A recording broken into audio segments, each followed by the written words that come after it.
지금 선거 관련해서 통계에 관련된 정통한 학자시고요. 연대 정치외교학과 학사하고 연대에서 정치외교학과 석사까지 받고 뉴욕대로 가서 정치학 박사를 2019년에 받으셨습니다. 그 주요 연구 분야는요. 국제정치, 동맹정치, 권력 전위 이론, 게임 이론 및 정치학을 위한 수학 통계적 방법론. 이게 저희하고 직접적인 연관이 있고 제하고는 이게 부정선거를 프로그램하고 영화 만들고 이러면서 도움을 많이 받았습니다. 이론적으로. 말씀이 좀 어려울 수도 있는데 제가 시작하기 전에 좀 쉽게 해달라고 부탁을 드렸습니다. 오늘 여러분들 질문 있으시면 언제든지 올려주십시오. 왜 우리나라가 부정선거가 횡행하고 있는지 이를 통계적으로 분석하는 이야기를 해보겠습니다. 자, 안녕하십니까? 안녕하십니까? 어떻게 지냈습니까? 갑자기 한국에 올 일이 생겨가지고 한국에 왔는데 와서 다들 잘해주셔가지고 잘 지내고 있습니다. 아까 노래 들으니까 어떠세요? 너무 좋던데요.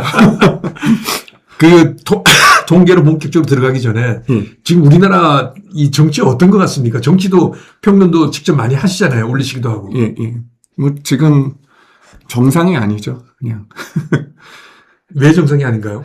그러니까 기본적으로 민의가 반영되지 않은 국회가 구성이 되고 네. 민의가 반영되지 않은 그 국민의 대표가 대통령이 되고 뭐 이런 상황이 되면은 그 정치 자체가 민주주의 정치가 아닌 게 되는 거잖아요.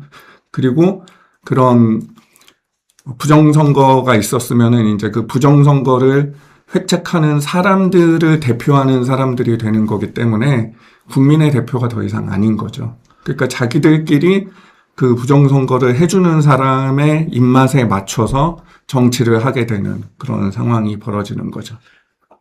의문입니다만은 저는 뭐 2020년부터 본격적으로 부정선거가 선거 조작이 시작됐고 상당수의 국회의원들, 그다음 대통령 이재명 포함해서 부정선거로 당선이 됐다고 생각을 합니다. 선거 조작에 의해서.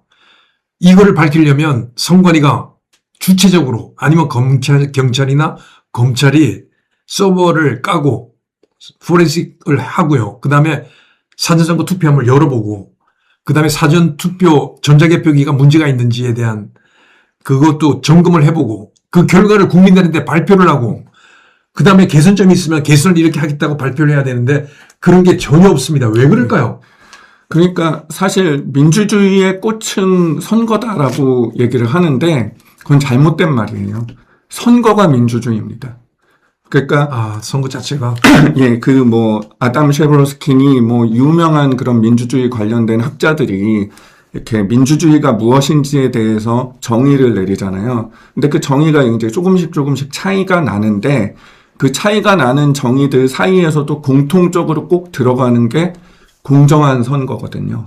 투명한 선거. 예, 공정선거가, 그러니까 선거의 4대 원칙이 지켜지는 그 공정선거가 있어야 민주주의다라고 정의가 내려지는데, 그러니까 민주주의의 시작과 끝, 자유민주주의의 시작과 끝이 선거인데, 그러면은 민주주의에서 그러니까 민주주의 국가가 독재국가보다 다른 점들이 많이 있는데 그 중에 가장 중요한 것들이 뭔가요? 그 투명성이잖아요. 네, 그렇죠. 정부의 투명성이 얼마나 있느냐, 그것도 그 국가가 민주적인지 아닌지를 판단하는 기준 중에 들어가는 그런 인덱스들도 있는데, 그러면은 선거가 민주주의면 가장 투명해야 되는 게 선거 관리예요. 투명하다는 거는 모든 사람이, 국민들이 이해할 수 있고 쉽게 그렇죠. 이해할 수 있어야 되는 거죠. 그렇죠? 그리고 검증 가능해야 되는 거죠. 검증 가능하고. 예. 그리고 더 중요한 것은 선거를 관리하는 주체가 견제를 받고 감시를 받고 그리고 그 기관에 대해서 언제든지 접근해서 그들의 업무를 우리가 알 수 있어야 되고 선거 결과에 대한 의혹이 있을 때 최선을 다해서 그들이 그거를 해명을 하고 풀어야 되는 게 그게 맞는 거죠. 근데 지금은 전혀 그런 게 없습니다. 전혀 그렇지 않죠. 자기들은 헌법기관이기 때문에, 헌법기관이기 때문에 감사원 감사도 안 받겠다. 자기들은 채용비리가 1,000몇백 건 났는데, 그거에 대해서도 그냥 자체적으로 징계하고 말지, 외부의 어떤 징계나 이런 거는 상관 안 한다. 거의 그런 식이잖아요. 말이 안 되는 거죠. 무소불위의 예. 권력을 휘두르고 있죠. 그렇죠. 그리고 뭐 심지어 자기들끼리 가족 회사다라고 얘기까지 나왔다는 거는 이게 공적 기관이고 선거 기관이고 세금으로 운영되는 기관이 가족 회사라는 말을 자기들끼리 하고 있다는 것 자체가 완전히 부패하고 타락한 잘못된 조직이라는 거죠. 이제 통계 본격적으로 들어가기 전에요. 2023년에 국정원하고 인터넷진흥원에서 3달에 걸쳐서 조사를 했잖아요. 예. 그리고 결과가 어마어마한 뭐 예. 사전선거가 전부 다 조작될 수 있다는 거를 다 적나라하게 보여줬는데 그것도 15%만 점검을 한 결과 그렇죠. 나머지 점검하면 어떤 결과가 나올지 그런데 진짜 궁금한 건 그 이후에 그게 개선이 됐는지에 대한 거에 대한 조사를 해야 되잖아요. 외부 기관에. 예. 전혀 없었습니다. 예, 없었죠. 이렇게 깜깜이 조직이 대한민국에 있나요? 그렇게 일반에서 그렇게 운영했다간 그렇죠. 예. 당장 망하죠. 당장 망하죠. 예. 정말 지금 이 시대에 그런 선관위 같은 조직이 존재한다는 것 자체가 정말 믿기 어렵습니다. 제 친구가 공무원으로 일하고 있는데 다들 선관위 가는 거를 너무 바라고 있대요. 편하니까. 편하니까. 이게 평소엔 일이 없거든요. 그리고 선거 때 다 휴가 가더라고요. 예, 선거 때 그거 다 지방 공무원들한테 일을 다 맡겨놓고. 뭐 임시직 공무원들. 네. 그러니까 이 사람들은 그냥 들어가서 그냥 놀고 일하고 자기 개발하고 하고 싶은 거 하고 돈은 돈대로 받고 그러면서 그 정치인들을 쥐락펴락 하잖아요. 꼼짝 못해요. 국회의원들도. 그 유권 해석해갖고 뭐 선거운동에서 국회의원 너 이거 잘못된 거다 하면 그 사람은 그냥 선거법으로 박살날 수 있거든요. 그래요. 그래서 그다음 돈도 나눠주잖아요. 예, 그래가지고 그 백지원 대변인도 그 대학교 때 그 선관위에서 하는 무슨 그런 행사 같은 거 가갖고 그 강연을 들었대요. 근데 선관위 직원이 와서 말하는 태도나 내용을 보고 너무 충격받아서 예. 자기는 선관위를 없애는 거를 아젠다로 삼고 정치인이 됐다라는 말할 정도로. 그러니까 뭐 선관위 직원은 그 정치인들을 그냥 놀이객관 비슷하게 하수로 본대요. 그 태도 자체가. 자, 얼마나 잘못된 거예요. 자, 이제 본격적으로 부정선거. 왜 우리나라가 부정선거 때문에 망하고 있는지 지금 이런 현상이 벌어지고 있는지를 본격적으로 한번 이야기를 해보겠습니다. 정치 통계 전문가시고요. 수학을 이용한 뭐 방법론 이런 것도 전문가시니까 가지고 있는 지금 통계적 지식으로 보면 우리나라 지금 선거가 어떻습니까?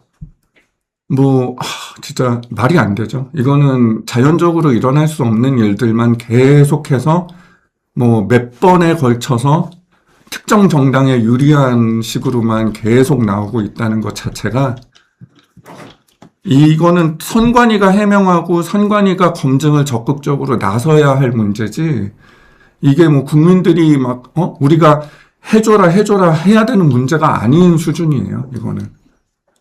그러니까 사실 통계적으로 이렇게 보면은 부정선거를 주장하는 사람들이 음모론이 아니라 부정선거가 없다고 하는 사람들이 음모론인 수준이에요. 통계의 어떤 부분이 그렇습니까? 좀 더 구체적으로 이제 이야기를 해보시죠. 그러니까 지금 이제 처음부터 대수의 법칙에 어긋났다라는 그런 것 때문에 너무 이제 대수의 법칙이나 지밸류의 이 논의에 초점이 맞춰져 있는 것처럼 돼서 그게 안타까운 면이 좀 있는데 그냥 통계를 좀 아는 사람들이 지밸류 하나만 가지고 이게 문제가 있다고 얘기하는 건 아니거든요, 사실은. 그거 외에도 다른 여러 가지 통계적 이상 현상이 종합적으로 되게 많이 일어났기 때문에 그거를 전체적으로 봤을 때 있을 수 없다라고 얘기를 하는 건데 특히 그 중에서도 지밸류가 이제 설명하기가 쉽고 그리고 대수의 법칙이 성립하냐 안 하냐가 이제 문제가 된 게 사전선거와 당일선거 사이에 격차가 너무 커서 이제 그것 때문에 이제 지밸류에 대한 얘기로 집중이 됐는데 지밸류 얘기 하나만 가지고도 너무너무 말이 안 되는 어마어마한 결과가 지밸류가 뭡니까? 있죠. 여러 번 말씀드렸는데 이제 한마디로 말하면은 이게 평균이나 어떤 기준값에서 얼마나 차이가 나냐를 나타내는 기준인 거죠.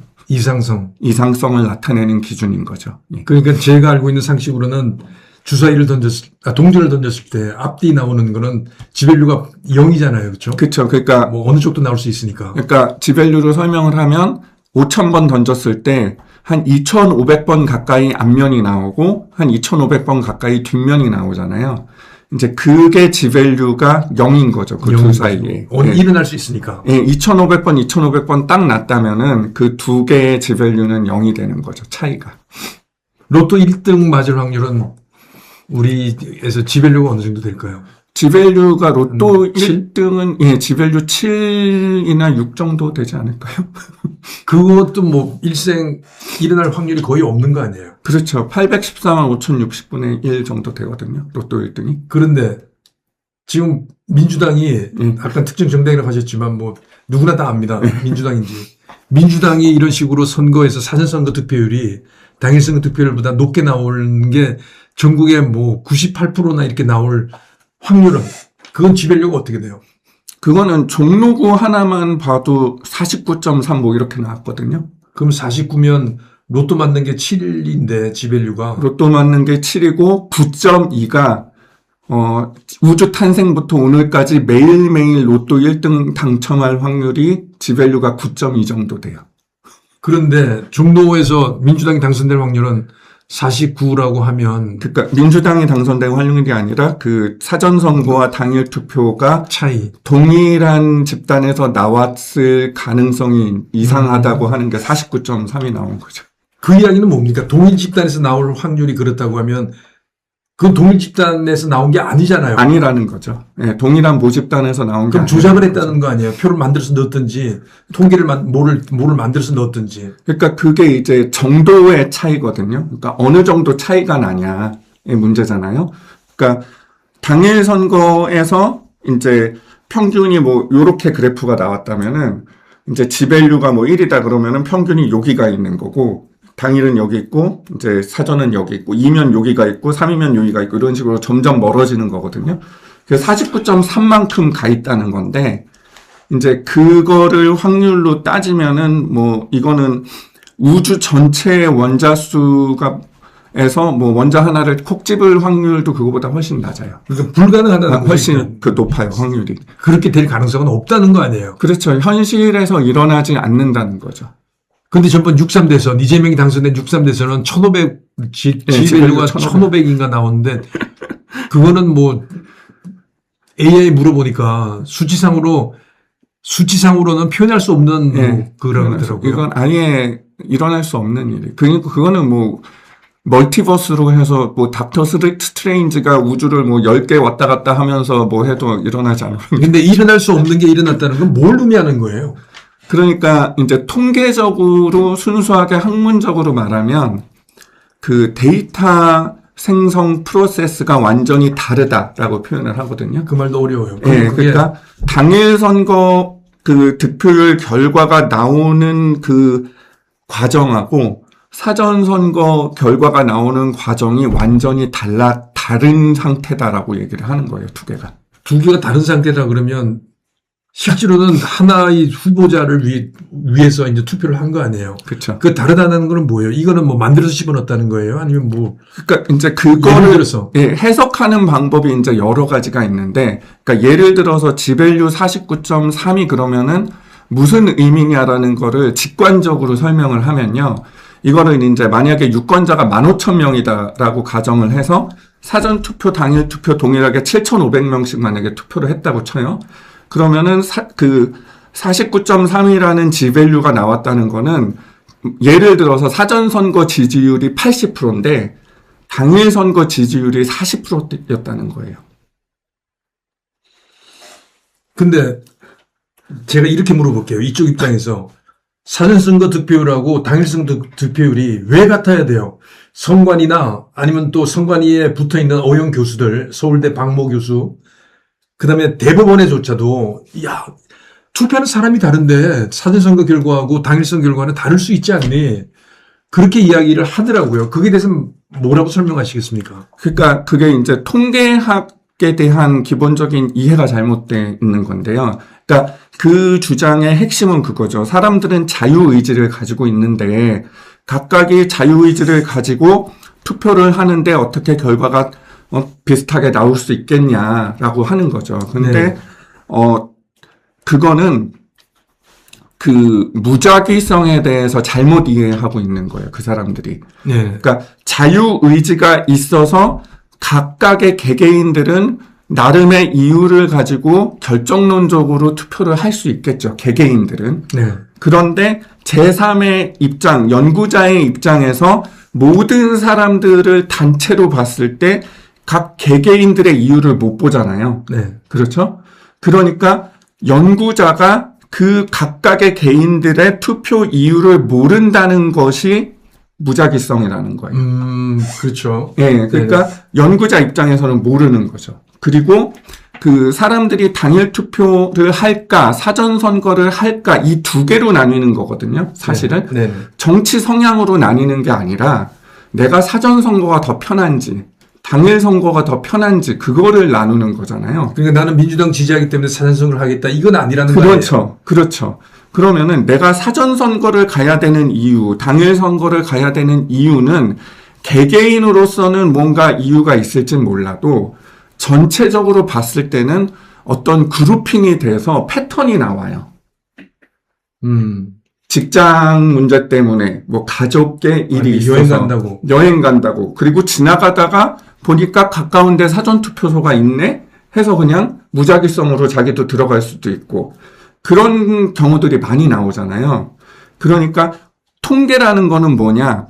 만약에 인간이 무작위적이기 때문에 통계가 법칙이 성립이 안 한다고 하면은 이 세상의 모든 사회과학 통계는 성립할 수가 없어요. 여론조사도 마찬가지고. 여론조사도 마찬가지고, 보험 통계도 마찬가지고, 의료 통계도 마찬가지고, 모든 그 사회과학 통계, 경제학 통계도 마찬가지고, 경영 통계도 마찬가지고, 성립할 수가 없어요. 왜냐하면, 사회학이건, 경제학이건, 경영학이건, 보험이건 모두 인간의 개인 자유의지와 다양한 불확실성을 바탕으로 해서 통계적인 분석을 하는 거기 때문에 그렇죠.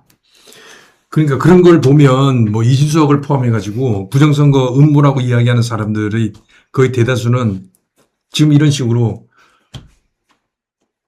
민주당 지지자들이 더 많기 때문에 사전선거 득표율이 높다라고 이야기를 하는데